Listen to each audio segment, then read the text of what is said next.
आपने कभी अपने बॉलीवुड सेलिब्रिटीज या पॉलिटिशियंस को देखा है? असल में रुद्राक्ष तो किसी और चीज को कहा जाता है। असली रुद्राक्ष क्या है? उसके जो बीज हैं उसको वशीकरण के लिए तंत्र में इस्तेमाल किया जाता है। 10 मिनट 5 मुखी रुद्राक्ष को अपने राइट हैंड में पकड़ के रखोगे ना, बहुत अनोखी चीज है।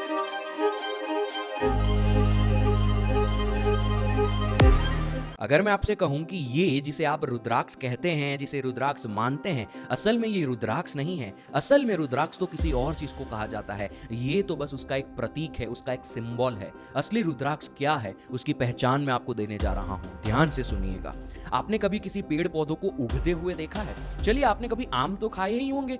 जो आम हम खा जाते हैं उसके बाद क्या बचता है? गुठली। उस गुठली को अगर तोड़ोगे तो उसमें से छोटी सी गुठली निकलती है। उस छोटी सी गुठली के अंदर इतनी क्षमता होती है कि अगर आप उसे जमीन में गाड़ दो तो कुछ सालों बाद एक और आम का पेड़ उसमें से निकल आता है। उसके ऊपर ढेर सारे आम लगना शुरू हो जाते हैं। क्या वो छोटी सी गुठली के अंदर ये सब नजर आता है? क्या इतना बड़ा पेड़ उस छोटी सी गुठली के अंदर हमें दिखता है? नहीं। लेकिन वो उसकी ऊर्जा जो है, उसकी ऊर्जा के अंदर ये क्षमता है, उसकी ऊर्जा के अंदर ये सब कुछ समाया हुआ है। ये नेचुरल प्रोसेस है। इसी प्रकार सारे पेड़ पौधे काम करते हैं और ठीक इसी नेचुरल प्रोसेस में से ये भी एक हिस्सा है। अगर मैं इसे भी अभी तोड़ूंगा तो इसमें से भी काले छोटे छोटे बीज निकलते हैं। अगर मैं उसे जमीन में गाड़ दूं तो उनमें भी इतनी ऊर्जा है कि उसमें से एक बड़ा सा पेड़ निकलना शुरू हो जाएगा। फिर उसके ऊपर ब्लू कलर के फ्रूट्स आते हैं। जैसे आम के पेड़ पे आम आते हैं, यहाँ ब्लू कलर के फ्रूट्स आते हैं। अगर उन ब्लू कलर के फ्रूट्स को सुखा दिया जाए तो उसमें से हमें ये मिलता है। लेकिन एक ट्विस्ट की बात बताता हूं, अगर हम वापस से इसको तोड़ेंगे तो उसमें वही बीज मौजूद होंगे जो हमने बोए थे। देखिए यहां क्या हुआ। वही ऊर्जा जो हमने जमीन में डाली थी, वही बीज जो हमने जमीन में डाला था, वही ऊर्जा आखिर में फ्रूट बन के आई, बस एक अलग फॉर्म में। वही आम की गुठली जो हमने बोई थी वो पेड़ बनी, उसके ऊपर आम आए। वो आम के अंदर वो गुठली वापस मौजूद है, बस फॉर्म चेंज हो गया, एक अलग प्रकार से हमारे सामने आई। ये नेचुरल प्रोसेस है कुदरत का, और यही प्रोसेस स्पिरिचुअलिटी का भी है, यही आध्यात्मिकता का प्रोसेस है। हम सब मनुष्य प्राणी के अंदर भी एक बीज होता है, काम ऊर्जा का बीज, सेक्सुअल एनर्जी, संभोग की ऊर्जा। उस बीज के अंदर इतनी क्षमता है, उस ऊर्जा के अंदर इतनी क्षमता है कि वो एक नया मनुष्य पैदा कर देती है।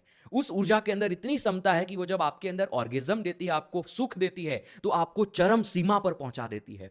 वो प्राणियों के अंदर भी होता है, लेकिन वो प्राणी उस बीज के अंदर जो ऊर्जा है उसका किसी और तरीके से इस्तेमाल नहीं कर सकते। लेकिन हम मनुष्य के अंदर कॉन्शियसनेस है, हमारे अंदर जागरूकता है। अगर हम चाहे तो उसी काम ऊर्जा का किसी और तरीके से इस्तेमाल कर सकते हैं। वही बीज जिसके अंदर वो काम ऊर्जा है, अगर ऊपर की तरफ ऊर्ध्वगमन होने लगे, वही ऊर्जा, वही बीज से एक पेड़ निकले और ऊपर की तरफ ऊर्ध्वगमन होने लगे, तो वो यहां आकर आपको एक फ्रूट देता है। उस फ्रूट के अंदर वही ऊर्जा मौजूद होती है। जैसे आम की गुठली उगती है और आम देती है, आम में वो ऊर्जा होती है। इसके अंदर के बीज जब उगते हैं तो एक अलग प्रकार से आए, लेकिन उसके अंदर बीज तो अभी मौजूद है। ठीक इसी प्रकार हमारे अंदर भी वो काम ऊर्जा का जो बीज है, वो जब पेड़ बनता है और यहां आकर फ्रूट देता है, तो वो आपकी तीसरी आंख यानी आपके अजन चक्र को, आपके पिट्यूटरी ग्लैंड, पिनियल ग्लैंड को खोल देता है। लेकिन ये ऊर्जा तो वही है, बस एक फॉर्म चेंज हो गया। सेक्सुअल एनर्जी से स्पिरिचुअल एनर्जी बन गई। ये आध्यात्मिकता का प्रोसेस है।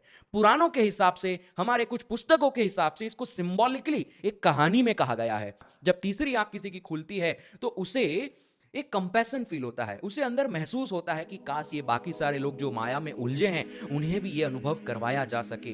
तो भगवान शिव को भी वही कंपैशन अंदर से फील हुआ, इसीलिए उनको करुणा वाले कहते हैं। उनको अंदर से करुणा फील हुई, वो भोलेनाथ है। करुणा फील हुई तो उनके आंखों से आंसू बहने लगे। तो यहाँ जो उनकी तीसरी आंख खुली उसे रुद्राक्ष कहा जाता है। असलियत में रुद्राक्ष हमारा अजना चक्र है, हमारी तीसरी आंख है। रुद्र यानी शिव, कालाग्नि रुद्र, और अक्ष यानी आंसू नहीं होते। इंटरनेट पर सब जगह यही चलता है। संस्कृत में अक्ष का मतलब होता है आंख। तो तीसरी आंख जो भगवान शिव की खुली उसे रुद्राक्ष कहा जाता है। तो ये सप्त ऋषि जब इस धरती पर आध्यात्मिकता और योग को फैलाने के लिए निकले तो उन्होंने वही जो ज्ञान भगवान शिव ने दिया अपने अंदर के रुद्राक्ष को जगाने का, उस ज्ञान का प्रतीक बनाया एक बीज को, क्योंकि ये भी ऐसे ही काम करता है। सवाल ये उठता है कि सिर्फ रुद्राक्ष को ही क्यों चूज किया गया? बहुत सारे बीज हैं इस धरती पर, किसी को भी ले लेते। तो मैं बता दूं, केवल रुद्राक्ष तंत्र में नहीं है, तंत्र के अंदर बहुत सारे बीजों का इस्तेमाल किया जाता है। उन्होंने बहुत सारे बीजों को ढूंढा है। जैसे एक होता है पुत्रन जीवन पेड़ का बीज। ये पुत्रन जीवन पेड़ को नाम ही इसीलिए दिया गया क्योंकि उसके ऊपर जो बीज आते हैं ना, उन बीजों का इस्तेमाल किया जाता है प्रेगनेंसी में जो प्रॉब्लम्स होती है, जो वुमेन्स कंसीव नहीं कर सकती, उनके लिए। ये सारे बीजों के अंदर एनर्जीज होती है जो आयुर्वेदिक तौर पे भी इस्तेमाल की जा सकती है, तांत्रिक तौर पे भी इस्तेमाल की जा सकती है और आध्यात्मिक के तौर पे भी इस्तेमाल की जा सकती है। इस रुद्राक्ष में भी ये तीनों तीन तौर पे इस्तेमाल किए जा सकते हैं और सारी टेक्निक्स मैं आपको आगे धीरे धीरे बताऊंगा। लेकिन और भी ऐसे बहुत सारे बीज हैं, जैसे लोटस का, कमल का बीज होता है, फिर वैजंती माला, उसके जो बीज हैं उसको वशीकरण के लिए तंत्र में इस्तेमाल किया जाता है। ये सारी बात की बात है, इसे जरूरी नहीं है डिस्कस करना, ये हमारे लिए मैटर नहीं करता, लेकिन ऐसे बहुत सारे बीज है, मेरा मतलब ये था। उसमें से सर्वश्रेष्ठ जो निकल के आया वो ये बीज निकला, क्योंकि ये जो पेड़ है जिसके ऊपर से ऐसे बीज आते हैं, इन पेड़ों की अलग अलग वैरायटीज है, अलग अलग मुखी के ये बीज होते हैं, इनमें अलग अलग वाइब्रेशंस हैं, अलग अलग एनर्जीज हैं, जिसका अलग अलग लाइफ की प्रॉब्लम के लिए इस्तेमाल किया जा सकता है। जब कोई भी गुरु अपने शिष्य को दीक्षा देता है तो वो इस बीज की एनर्जी को यूज करता है और उसको एक प्रतीक के तौर पे देता है कि ये ले, ये ऊर्जा तुझे मदद करेगी अपने अंदर के रुद्राक्ष को जगाने के लिए। तो ये बस बाहर का प्रतीक है, जब तक अंदर का रुद्राक्ष नहीं जागता तब तक ये आपको मदद करता है। कैसे मदद करता है, क्या होता है इसके अंदर, कैसे इसके ऊपर बीज मंत्र काम करते हैं, अब हम इसकी बात करेंगे। ये अलग अलग मुखी के होते हैं, ये तो आप जानते ही होंगे, 1 से 29 मुखी तक हैं, जिसमें से 21 मुखी तक मेजरली लोग यूज करते हैं। लेकिन ये अलग अलग मुखी के होते हैं। नेपाल, इंडोनेशिया और कुछ ऐसी कंट्रीज है जहां पाए जाते हैं, लेकिन ज्यादातर नेपाल और इंडोनेशिया के मार्केट में आपको रुद्राक्ष देखने को मिलेंगे। आप मेरे हाथ में जो कप से देख रहे हैं ये नेपाली रुद्राक्ष है और ये जो है ये है इंडोनेशियन रुद्राक्ष। आप फर्क देख सकते हैं दोनों के अंदर। नेपाली रुद्राक्ष जो है वो पूरा परिपक्व है। देखो ये कुदरत है, हम इसे कंपेयर तो कभी नहीं कर सकते, लेकिन स्पिरिचुअलिटी के अंदर नेपाली रुद्राक्ष जो पूरा परिपक्व है, इसका इस्तेमाल अच्छे से किया जा सकता है अलग अलग काम के लिए। लेकिन ये जो नेपाली रुद्राक्ष होते हैं ना, उनके अंदर पहले से होल बना हुआ होता है और जिस रुद्राक्ष में पहले से होल बना होता है वो ज्यादा अच्छे से काम करते हैं आपके लिए। और तो और एक और बात बता दूं, जब भी आप कोई भी रुद्राक्ष परचेस करते हो, ध्यान रखिए कि उनके अंदर जो बीज है ना वो मौजूद है। कई बार आपको फेक रुद्राक्ष मिल जाएंगे, उनके अंदर बीज नहीं होते, तो आप एक्सरे रिपोर्ट मांगिए। मैं स्पेसिफिकली नेपाल रुद्राक्ष से अपने नेपाली रुद्राक्ष मंगवाता हूं। ये एक ऐसी कंपनी है जो आपके रुद्राक्ष के साथ एक्सरे रिपोर्ट भेजती है और आपके नाम का सर्टिफिकेट भी होता है, जिस एक्सरे रिपोर्ट के अंदर आपको यह पता चल जाता है कि जो रुद्राक्ष आपने लिया है उनके अंदर कितने बीज है और वो किस कंडीशन में है, क्या ये रुद्राक्ष फुल ब्लूम्ड है या नहीं।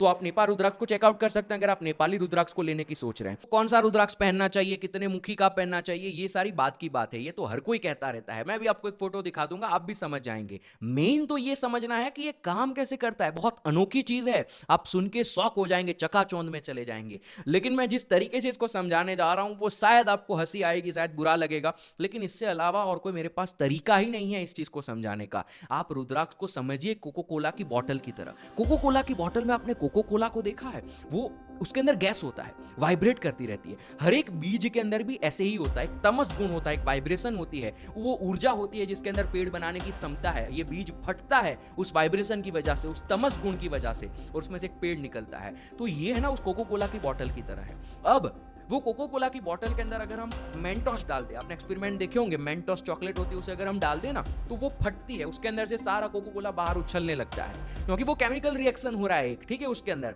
तो ये भी ऐसे ही काम करता है जब हम इसके ऊपर मंत्र बोलते हैं। आपको पता ही होगा सारे रुद्राक्ष के अलग अलग बीज मंत्र है।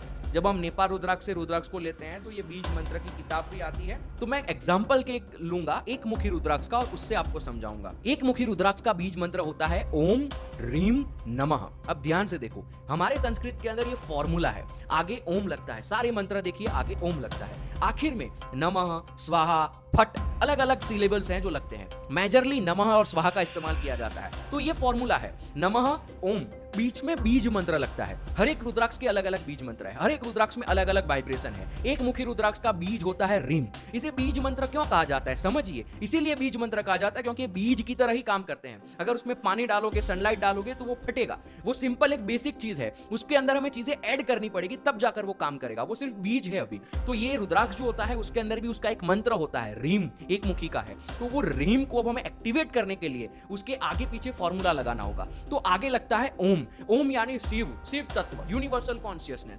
शिव रुद्राक्ष के अंदर पहले से वाइब्रेशन है रीम।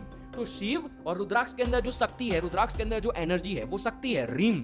रीम क्लीम ये सारी शक्ति है। बाहर से शिव, यूनिवर्सल कॉन्शियसनेस से शिव, रुद्राक्ष के अंदर का रीम, ये दोनों का मिक्सचर होता है और वो कोको कोला की तरफ फटता है। इसको अगर आप समझे ना इसी तरीके से तभी आप समझ पाओगे, वरना ये लॉजिक आ जाएगा कि ऐसा कैसे। लेकिन this is how spirituality works, this is how energies work. ऐसे ही काम करती है एनर्जीज।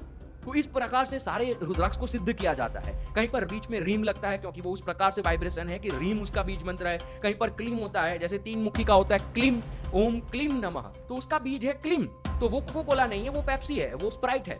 आगे और पीछे सेम लगता है, बस हमें उसके अंदर मेंटोस डाल लिया, चाहे वो फेंटा हो, पेप्सी हो, कोको कोला हो, और वो धड़ धड़ धड़ धड़ धड़ फटने लगेगा, आपके लिए काम करना शुरू हो। और एस्ट्रोलॉजी के अंदर भी इसका यूज किया जाता है। अलग अलग मुखी को एक साथ इस्तेमाल कर सकते हैं। जैसे मेरे पास नेपा रुद्राक्ष की एक माला है जो नवग्रह शांति माला है, जिसमें अलग अलग मुखी, अलग अलग बीज मंत्र, अलग अलग वाइब्रेशन को इकट्ठा करके एक माला बनाई जाती है जो एक एनर्जी फील्ड क्रिएट करती है पर्टिकुलर उस कॉज के लिए। एक होती है सर्व सिद्ध माला जो नॉर्मली स्पिरिचुअलिटी के लिए यूज किया जाता है। कार्य सिद्धि माला होती है जो आपके कार्य में सिद्धि लाने के लिए इस्तेमाल की जा सकती है। ये सारे मटेरियल कॉज हैं, ताकि वो मटेरियल कॉज आपका एक बार ठीक हो जाए तो आप आध्यात्मिकता की ओर आ सके। पतंजलि योगा सूत्र में पहला जो शब्द उन्होंने लिखा है वो है अथ योग। उसका मतलब कि नाव योग। एक बार सब कुछ सही हो गया, आपको मिल गया, इसमें कोई चीज नहीं है, ये सारी बेकार की बातें हैं, अथ योग। अगर आप चाहो तो आप खुद भी उसे एक्टिवेट कर सकते हो। आप सिंपली अपने हाथों में पकड़िए रुद्राक्ष को, इन 2 उंगली के बीच में, आंखें बंद कीजिए, ध्यान की मुद्रा में बैठिए, थोड़ी देर ध्यान कीजिए और वो जो मंत्र होता है उसका उसे बोलिए अपने ही अंदर। वो धीरे धीरे आपके साथ वाइब्रेट होने लगेगा, धीरे धीरे वो आपके हिसाब से ट्यून होने लगेगा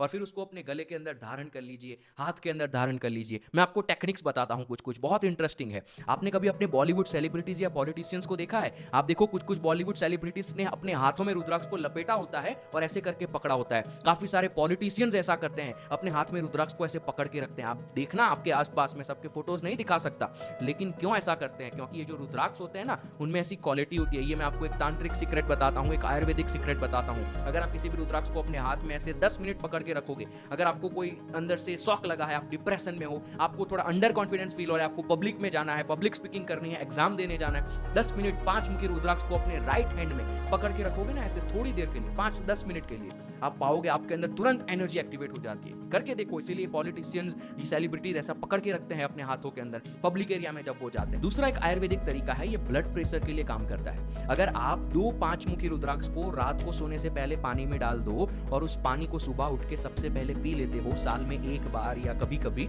जिनको ब्लड प्रेशर है ना वो कम हो जाते हैं। ये आयुर्वेदिक यूज है, ये बीज है, नेचर का है, इसका आयुर्वेदिक यूज है। इस प्रकार से स्पिरिचुअलिटी में इसका यूज कैसे होता है? अगर आप इसको अपनी छाती पे पहनते हो ना, यहाँ पर स्पिरिचुअलिटी में जब आप साधना करते हो, जब कुंडलिनी योग होता है, तो आपके अंदर का ब्लड प्रेशर जो है वो ऊपर नीचे होता है और आपके यहाँ पर सेप्टर्स होते हैं जो ब्लड प्रेशर को मेंटेन करते हैं। ये रुद्राक्ष जब वहां टच होता है, it helps to keep the same blood pressure, ताकि आपको मेडिटेशन के दौरान इरिटेशंस ना हो, आपको आपकी बॉडी में थोड़ा अनयूजुअल फील ना हो, ताकि आपका ध्यान वहां से हटे ना, इसलिए भी इसका यूज किया जाता है। फिर अलग अलग पॉइंट्स होते हैं, मार्मा पॉइंट्स होते हैं शरीर में, हाथों में बांधना, यहाँ पे बांधना, अलग अलग मार्मा पॉइंट्स पे जब ये टच होते हैं, वो मार्मा पॉइंट्स पे काम करते हैं। ये जो कुंफू वगैरह में काम करते हैं, ये जो सारे कराटे होते हैं और ये अलग अलग होती है, हमारे यहाँ का कलरी पाइटू होता है, वहाँ पर अलग अलग मार्मा पॉइंट्स के ऊपर काम किया जाता है। तो उसके लिए भी रुद्राक्ष काम करता है, वो रुद्राक्ष उस मार्मा पॉइंट को एक्टिवेट कर देता है। तो ये रुद्राक्ष के अलग अलग यूजेज हैं।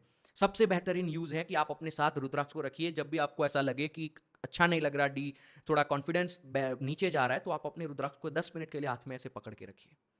जब आप स्पिरिचुअलिटी के अंदर हो, आप यहाँ पर बांध के रखिए और आप देखो ओम का उच्चारण करोगे ना, तो अ जब बोलते हो तो नाभि में आवाज आती है, ऊ जब बोलते हो तो छाती के पास आती है। जब वो ऊ की आवाज आएगी और जब वो वाइब्रेशन टच होगी, यहाँ पर वो रुद्राक्ष हिलेगा। आप कोशिश करके देखिए, ये सारी चीजें इस प्रकार से रुद्राक्ष का यूज किया जाता है। लेकिन मेन बात ये जान लीजिए कि ये बस आपके पाथ में एक प्रतीक है, आपकी जर्नी में आपको मदद कर रहा है। आखिर में आपको खुद को रुद्राक्ष जगाना है, आपके अंदर के रुद्राक्ष को हासिल करना है, इस रुद्राक्ष के परे आ जाना है। आध्यात्मिक दुनिया में गुरु को एक बार परे चले जाना चाहिए, रुद्राक्ष को भी छोड़ दो। सारी चीज जो आपने इस्तेमाल की है, मंत्र यंत्र, सब कुछ मिट जाना चाहिए, वो सब कुछ आपके अंदर आ जाना चाहिए। ये स्पिरिचुअल जर्नी है। तो ये नहीं है रुद्राक्ष पहन के मटेरियल लाइफ में लगे रहो कि ये रुद्राक्ष पहनने से ये हो जा रहा है, मैं पहन रहा हूं, अमीर बन जाऊंगा।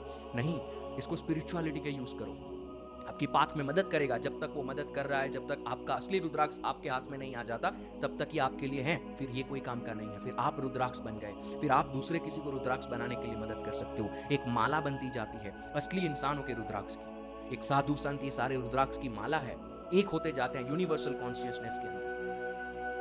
अब आपको कौन सा मुखी पहनना चाहिए, आपके कोई प्रॉब्लम के लिए क्या पहनना चाहिए। इसके लिए मैं एक लिंक नीचे डाल देता हूँ जिसके अंदर मैंने सब कुछ लिखा हुआ है, आप उसको अपने हिसाब से पढ़ सकते हैं। और अगर आप ओरिजिनल नेपाली रुद्राक्ष को परचेस करना चाहते हैं तो आप यहाँ से नेपाली रुद्राक्ष को मंगवा सकते हैं। नेपा रुद्राक्ष आप विजिट कर सकते हैं, उनकी लिंक मेरे डिस्क्रिप्शन के अंदर होगी। बहुत बहुत धन्यवाद इस वीडियो को देखने के लिए। उम्मीद है आप यहाँ से कुछ अच्छा लेके जाएंगे। जो भी मैंने बताया वो शायद आपके लॉजिक के परे होगा, आपके साइंस के परे होगा। I don't care for anything. मेरा मकसद था आपको ओरिजिनल रुद्राक्ष का नॉलेज देना, बाकी आपके पास है, आपके ऊपर है। शिवम।